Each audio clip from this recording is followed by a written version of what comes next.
வணக்கம் நேயர்களே, இன்னைக்கு நம்மளுடைய பூவேர் பூங்கா நிகழ்ச்சியில பூச்செண்டாகும் பூவேர் வரிசையில இன்னைக்கு நாம சந்திக்க போற பெண்மணி பரதநாட்டிய கலைஞர் மற்றும் பரதநாட்டிய ஆசிரியர் கலாக்ஷேத்ரா பஞ்சமி அவர்களைத்தான் இன்னைக்கு நம்மளுடைய நிகழ்ச்சியில சந்திச்சு பேச போறோம். வணக்கம் மேம். வணக்கம். இப்போ நீங்க ஒரு நடன ஆசிரியர் அப்படிங்கிறப்போ நிறைய உங்க மாணவர்களை பார்த்திருப்பீங்க, அவங்களுக்கு நீங்க சொல்லி கொடுப்பீங்க. மோஸ்டா உங்களுடைய வகுப்புகள் எல்லாமே நீங்க நேரடியா பார்த்து சொல்லி கொடுக்கற மாதிரி தான் இருக்கும். இப்ப சாட்டர்டே சண்டேல வந்தாலும் காலையில பள்ளிக்கூடம் போறதுக்கு முன்னாடி உங்ககிட்ட வந்துட்டு உங்களுடைய வகுப்புகளை கத்துக்கிட்டு அடுத்து போனாலும் கூட நேர்ல நீங்க சொல்லி கொடுக்குறீங்க. இப்ப ஆன்லைன் கிளாஸ் அப்படின்னு ஒரு விஷயம் இருக்கு. சோ நடனம்ங்கிறத பொறுத்த வரைக்கும் இந்த ஆன்லைன் கிளாஸ்ங்கிறத நீங்க எப்படி பாக்குறீங்க?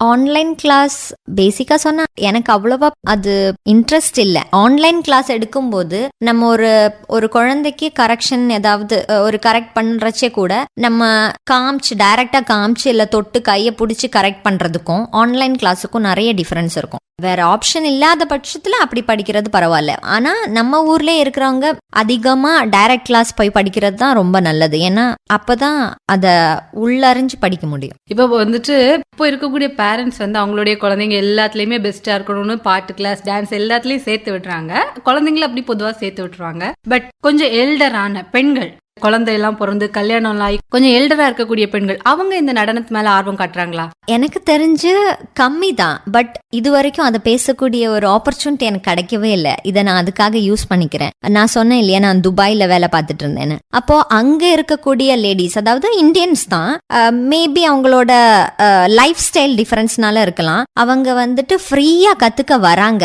அதாவது கல்யாணம் முடிச்சு குழந்தை பிறந்து ஒரு 40-50 ஆனா கூட அவங்க அவ்வளோ இஷ்டத்தோட கத்துக்க வராங்க. பட் இங்க வந்துட்டு விமென்ஸ் அப்படின்னு பார்த்தா கொஞ்சம் கம்மியா தான். அவங்களுக்கு பிடிச்சிருந்தாலுமே என்ன நினைப்பாங்க அப்படின்னு, எல்லாரும் என்ன நினைக்கிறாங்க அப்படின்ற தாட்டே அவங்க மனசுல இருக்குன்னு நான் நினைக்கிறேன். பட் என்னை பொறுத்த வரைக்கும் நான் எல்லாருக்கும் சொல்ல விரும்புறது என்னடானா, அப்படி ஒரு நினைப்பே இல்லாம உங்களுக்கு என்ன பிடிக்குதோ அதை தயவு செஞ்சு யாரையும் நினைச்சு ஸ்டாப் பண்ணாம கத்துக்கணும். அது ஒரு கலையானாலும் சரி, என்ன ஒரு விஷயத்த படிக்கிறதுக்கும் வயசுன்றது தேவையே இல்லை, மனசு அவ்வளவுதான். டான்ஸ், அதாவது பரதநாட்டியம் படிக்கிறச்சே பிசிக்கலி அண்ட் எமோஷனலி மென்டலி எல்லாமே நம்ம ஒரு ஸ்டேபிளான பர்சனா ஆகும். அதனால நிறைய பெண்கள் இந்த ஆர்ட் ஃபார்மா படிக்கிறதுக்கு நான் ஆசைப்படுறேன். வந்து படிங்க. ரொம்ப அழகா சொன்னீங்க. இப்ப பரதநாட்டியம் அப்படின்னாலே ஒரு நளினம், வளைவு நெளிவுகள் ரொம்பவே முக்கியம். அது எல்லாருக்கும் ரொம்ப ஈஸியா வராது. சோ அதுக்கான தனியான பயிற்சிகள் ஏதாவது இருக்கா? கண்டிப்பா இருக்கு. அதாவது எல்லாரோட உடம்பும் ஒரே மாதிரி இருக்காது. ஸோ நார்மலி நம்ம ஒரு ஹெல்த்தி லைஃப் ஸ்டைல் வாழணும்னா கூட ஸ்ட்ரெச்சஸும் ஸ்ட்ரென்தனிங்கும் ரொம்ப முக்கியம். அதாவது கொஞ்சம் மசில் எல்லாம் வளைச்சு நெளிச்சு யூஸ் பண்ணணும். முன்னாடி காலத்துல, அதாவது நம்ம பாட்டியோட பாட்டி எல்லாரும் நிறைய வருஷம் வாழ்ந்திருப்பாங்க ஹெல்த்தியா. அதிகமா ஆஸ்பத்திரிக்கெல்லாம் போயிருக்க மாட்டாங்க.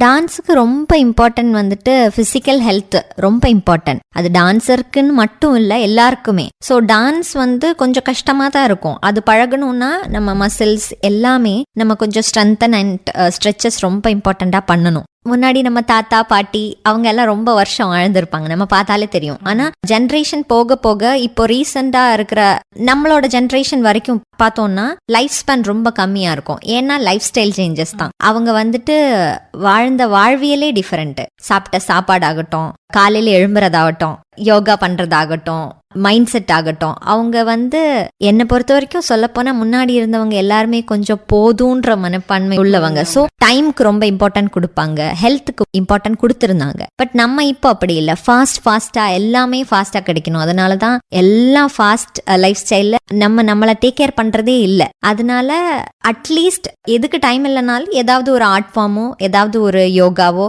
ஏதாவது ஒன்று கத்துக்கிட்டா ஹெல்த்தியா இருக்கலாம். டான்ஸ்லயும் அதே மாதிரி டான்ஸ் மூவ்மெண்ட்ஸ் வரதுக்காகவே நம்ம எக்ஸசைஸ் கொஞ்சம் பண்றது மாதிரி இருக்கும். ஸ்ட்ரென்தனிங், ஸ்ட்ரெச்சஸ் சின்னதா. இப்போ கீழே உட்காந்து எழும்புறது, சின்ன பொசிஷன்ஸ் இருக்கும். அரை மண்டி, முழு மண்டி, சமநிலை, அந்த மாதிரி இருக்கிற பொசிஷன்ஸுக்கு என்ன தேவையோ அந்த எக்ஸசைஸ் நாங்க பண்றது உண்டு. நீங்க யோகா பத்தி சொன்னீங்க, அத ரொம்ப அழுத்தி வேற சொன்னீங்க. நீங்க யோகா கத்துட்டு இருக்கீங்களா? ஸ்கூல்ல சின்னதா கத்துக்கிட்டு இருந்தேன். அதுக்கப்புறம் காலேஜ்ல நம்மளுக்கு யோகா ஒரு சப்ஜெக்டாவே வரும். யோகா மட்டும் இல்ல, சிலம்பம், களரி வரும். ஸோ ஒரு நடன கல்லூரிக்கு போகும்போது அதுல இதெல்லாமே ஆமா, அதுல இதெல்லாமே இருக்கும். நம்ம சொல்ல போனா எங்களுக்கு மார்னிங் செக்ஷன்ல ஒரு நாள் கலரி இருக்கும், ஒரு நாள் சிலம்பம் இருக்கும், ஒரு நாள் யோகா இருக்கும். அது எல்லாமே எங்களுக்கு சேர்ந்து தான் வரும். அப்புறம் எனக்கு யோகால நல்ல இன்ட்ரெஸ்ட் இருக்கு, அதனால நான் அதை இப்பவும் கண்டினியூ பண்ணிட்டு தான் இருக்கேன். பிகாஸ் எப்படி நம்மளுக்கு பிசிக்கல் ஹெல்த் ரொம்ப முக்கியமோ அதே மாதிரி மென்டல் ஹெல்த்தும் அவ்வளோ முக்கியம். ஸோ அதுக்கு இந்த மாதிரி ஆர்ட் அல்லது ஒரு யோகா பண்றச்சே அது ரொம்ப ஹெல்ப்ஃபுல்லா இருக்கும். லைக் ஹெல்த்தியா இருக்கிறதுக்கு, அட்லீஸ்ட் நம்மளுக்கு ஒரு டிசீஸ் வராம இருக்கிறதுக்காவது அது ரொம்ப இம்பார்ட்டன்ட். ஓகே, இதுல இதுக்காக நம்ம ஏதாவது உணவு சார்ந்து ஏதாவது கட்டுப்பாடுகள் பண்ணுவோமா? அந்த மாதிரி ஏதாவது பழக்கம் இருக்கா? ஆமா, அது ஒரு ஆர்டிஸ்டுக்குன்னு மட்டும் இல்ல, யூஸ்வலி ஒரு ஹியூமன் அப்படின்னு எடுத்தாலுமே எது சாப்பிடணும் எது சாப்பிடாம இருக்கணும்ன்றது நம்ம கொஞ்சம் பேசிக் சென்ஸ் யூஸ் பண்ண. ஒரு கிரேவிங்காக சாப்பிட்றது வேற, பட் நம்ம ஒரு ஹெல்த் கான்ஷியஸா இருக்கிறது எப்பயுமே ரொம்ப நல்லதுதான். அதிக ஃப்ரூட்ஸ், அதிக வெஜிடபிள்ஸ், அதுவும் நம்ம கையில இருக்கிறத நம்ம அப்ரிஷியேட் பண்றதே கிடையாது. ஸோ மேக்ஸிமம் நம்ம ஊர்ல என்ன கிடைக்குதோ, இப்போ பனை மரம் இருக்கட்டும், அதுல இருந்து கிடைக்கிற அந்த கிழங்கு, அதெல்லாம் அப்படி நம்மளுக்கு என்ன கிடைக்குதோ அது நம்ம நல்லா சாப்பிட்டு, அதிகமா ஜங்க் ஃபுட் எல்லாம் சாப்பிடாம இருந்தாலே போதும். சின்னதா சாப்பிட்றதுல கொஞ்சம் கான்ஷியஸ்னஸும் கொஞ்சம் எக்ஸசைஸ் அல்லது ஒரு யோகா பண்ணிட்டு இருந்தாலே ஓகே தான். நீங்க இப்போ டான்ஸ், பரதநாட்டியம் இந்த மாதிரி நம்மளுடைய இந்த டான்ஸ்ல எல்லாம் போகும்போதே கொஞ்சம் நிறைய நம்ம ஃபேஸ்ல எல்லாம் மேக்கப் போடுற மாதிரி இருக்கும், நிறைய ஜுவல்லரிஸ் எல்லாம் நம்ம கேரி பண்ணிட்டு இருக்க மாதிரி இருக்கும். டான்ஸ் பண்ணும்போது அது கொஞ்சம் ஹெவியா நமக்கு அது கொஞ்சம் தொந்தரவா இருக்குமா? அது எப்படி இருக்கும்? இப்போ என்னோட மைண்ட் செட்டில் இருக்கிற ஒரு எக்ஸ்பீரியன்ஸில் நான் சொல்கிறேன். யூஸ்வலி இப்போ நம்ம பார்க்குறச்சே பரதநாட்டியத்தோட மேக்கப் அப்படின்னா ஹெவியாக போடுறாங்க. ஆனால் எனக்கு தெரிஞ்சு அவ்வளோ ஹெவி கூட தேவையில்லை. நம்ம இப்போ பரதநாட்டியம் பண்ணும்போது நம்மளுக்கு கண்ணெல்லாம் ரொம்ப முக்கியம், நம்மளோட கண் அசைவுகள் ரொம்ப முக்கியம். அது தெரியறதுக்காகத்தான் நம்ம அந்த காஜலை கொஞ்சம் நீளமாக கண்ணு பெருசாக தெரியற மாதிரி, அந்த மாதிரி நம்மளுக்கு என்ன தேவையோ. இப்போ ஃபார் எக்ஸாம்பிள் எல்லா பசங்களையும் வெள்ளையா மேக்கப் போடுறாங்க, அதுல எனக்கு உடன்பாடே இல்லை. ஏன்னா நம்மளோட ஷேட் என்னவோ, இப்போ இந்தியன் ஸ்கின் டோன் ஒன்று இருக்கு இல்லையா, நம்மளோட என்ன ஷேடோ அந்த ஷேடை ஹைலைட் பண்ற மாதிரி போட்டாலே போதும். அப்புறம் கண்ணெல்லாம் கொஞ்சம் டான்ஸுக்கு தேவையான மாதிரி வரைஞ்சு, ஆர்னமெண்ட்ஸ் எல்லாம் போடுறது எதனாலன்னா ஒவ்வொன்றுத்துக்கு ஒவ்வொரு ரீசன் இருக்கு. நான் ஸ்டில் லேர்னிங் தான், அதனால என்னால ஃபுல்லா சொல்ல முடியல. பட் கொஞ்சம் ஹெவியா இருக்கும், போக போக பிராக்டிஸ்ல பழகிரும். சின்ன குழந்தைங்க டான்ஸ் கத்துக்கிட்டு அவங்க ஆடும்போது அது எப்படி இருக்கும்? ரொம்ப கியூட்டா இருக்கும். அது ஒரு 4 வயசு 4-5 வயசுல இருந்தெல்லாம் ஸ்டார்ட் பண்ணிக்கலாம். அப்புறம் எல்லா குழந்தையும் வந்த உடனே சில பசங்க ஆடிட மாட்டாங்க. ஸோ அவங்கள கிளாஸ்ல உட்கார வச்சு கொஞ்ச நாள் அந்த டீச்சர் கூட நல்லா பேசி, அந்த கிளாஸ்ல இருக்க பசங்க கூட கொஞ்சம் ஃப்ரெண்ட்ஷிப் ஆகி கொஞ்சம் விளையாடலாம் விட்டு, அந்த ஒரு வைப் அவங்களுக்கு கிரியேட் பண்ணதுக்கு அப்புறம், அதாவது குழந்தைக்கு நம்ம சின்ன பசங்களுக்கு முதல்ல கத்து கொடுக்க வேண்டாம், அவங்களே பண்ணுவாங்க. அந்த என்ன சொல்றது, கிளாஸ்லயே கொஞ்ச நாள் அவங்கள விட்டோம்னா பசங்க ஆடுறத பார்த்து அவங்களே ஜாயின் பண்ணி காலை தட்ட ஆரம்பிப்பாங்க. அந்த மாதிரி தான் அவங்க ஸ்டார்ட் பண்ணுவாங்கன்னு நான் நினைக்கிறேன்.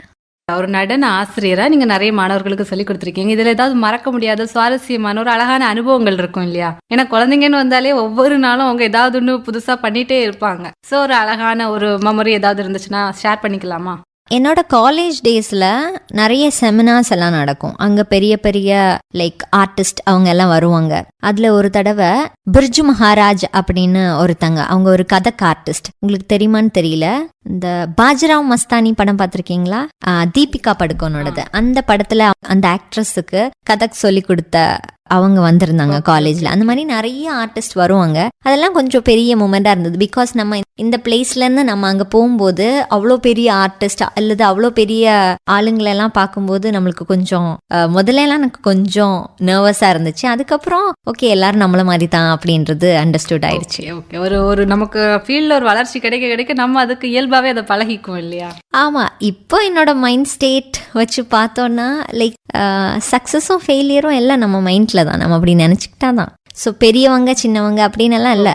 உங்களுடைய இந்த நடனம் அப்படிங்கிற உங்களுடைய இந்த கரியர்ல மறக்க முடியாத அனுபவங்கள் அப்படின்னு ஏதாவது பகிர்ந்துக்க நினைக்கிறீங்களா?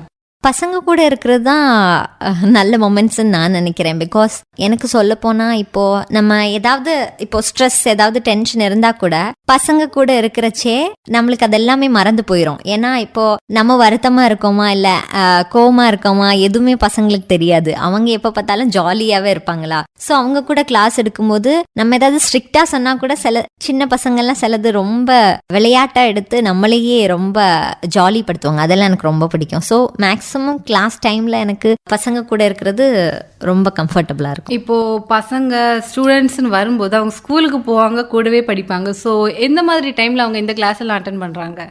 சாட்டர்டே சண்டே லீவ் இருக்கும் இல்லையா, யூஸ்வலி டான்ஸ் கிளாஸ் எப்படின்னா சனி ஞாயிறு அந்த டைம்ல இருக்கும். மற்றபடி ஸ்பெஷல் கிளாஸஸ் வச்சவங்கன்னா ஸ்கூலுக்கு முன்னாடி, அதாவது காலையிலேயோ இல்லது சாயங்காலம் ஸ்கூல் முடிச்சு வர்றது மாதிரி இருக்கும் கிளாஸஸ். ஓகே, இப்போ கண்டினியூஸா அதாவது தொடர்ந்து வந்து அதை கத்துக்கும் போது குறிப்பிட்ட ஒரு அரங்கேற்றம் வரைக்கும் போறதுக்கு கத்துக்கிறதுக்கு அவங்களுக்கு குறைந்தபட்சம் எவ்வளவு நாட்கள் ஆகும்? இப்போ எல்லாரும் நினைக்கிறாங்க எல்லாமே சீக்கிரம் கிடைச்சிரும்னு.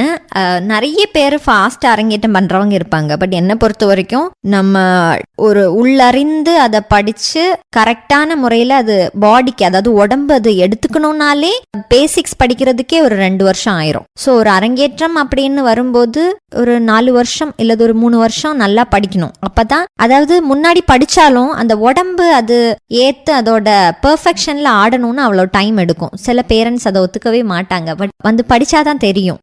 ஏன்னா நம்ம கொஞ்சம் நீட்டா ஆடணும்னா டைம் எடுக்கும் தானே.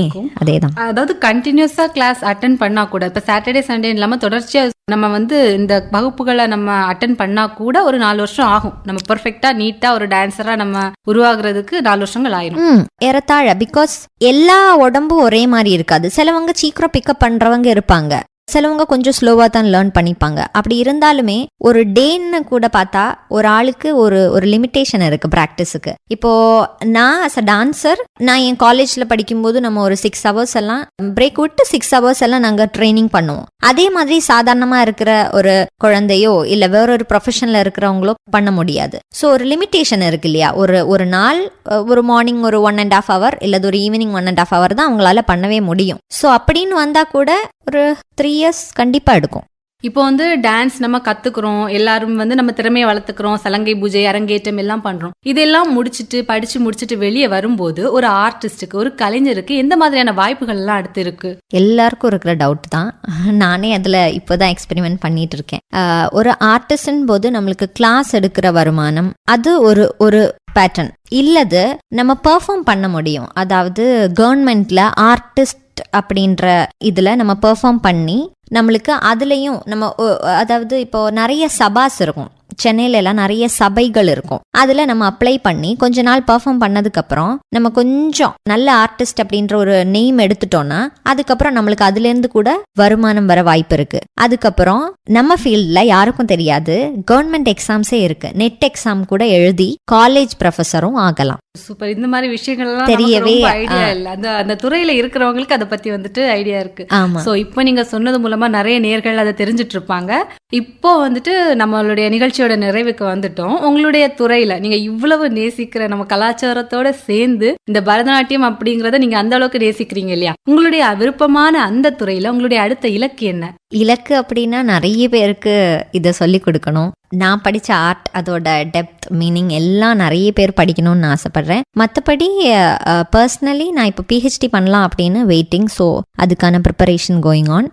அது இல்லாமல் நான் என்னோட குரு கிட்டே இருந்தும் கற்றுக்கிட்டு இருக்கேன். ஸோ மேலும் மேலும் நிறைய படிக்கணும் அப்படின்னு ஆசைப்படுறேன். ஓகே, உங்களுடைய குருக்கள், ஆக்சுவலி உங்க அப்பா ஒரு டான்ஸ் டீச்சர், அதை தாண்டி நீங்க வேற ஏதாவது குரு கிட்ட கத்துக்கிட்டு இருக்கீங்களா? ஆமா, காலேஜ்ல ஒவ்வொரு வருஷம் ஒவ்வொரு டீச்சர்ஸ் இருந்தாங்க. அதுல அதாவது காலேஜ்ல என்னோட அரங்கேற்றம் 4th year கச்சேரின்னு சொல்லுவாங்க. அதுல என்னோட குரு திரு கிரீஷ் மது, அவங்க கிட்ட இருந்தா நான் லைக் என்னோட ஹையர் எஜுகேஷன்ஸ் படிச்சுக்கிட்டு இருக்கேன். இந்த டைம்ல நான் என்னோட எல்லா குருக்கும் நமஸ்காரம் பண்ணணும்னு நினைக்கிறேன். லைக் அவங்க இல்லைன்னா நான் இப்ப இல்லவே இல்லை. ஒரு நல்ல மாணவருக்கு இதே அவங்கள ஆசிரியர் எப்பவுமே ஞாபகத்துல வச்சு சொல்றது தானே. இவ்வளவு நேரம் உங்ககிட்ட பேசி நிறைய விஷயங்கள் வந்து தெரிஞ்சுக்கிட்டோம். உண்மையிலேயே இந்த ப்ரோக்ராம் ரொம்ப ஒரு அற்புதமான, ஒரு எல்லாருக்குமே கேட்டு நிறைய விஷயங்கள் தெரிஞ்சுக்கிற மாதிரி அமைஞ்சது. எங்களுடைய நிலையத்துக்கு வந்து உங்களுடைய அனுபவங்களையும் உங்களுக்கு தெரிஞ்ச பல விஷயங்களையும் நாட்டியம் சார்ந்த விஷயங்களையும் எங்க கூட பகிர்ந்துக்கிட்டீங்க. ரொம்ப மகிழ்ச்சி. ரொம்ப நன்றி. நன்றி.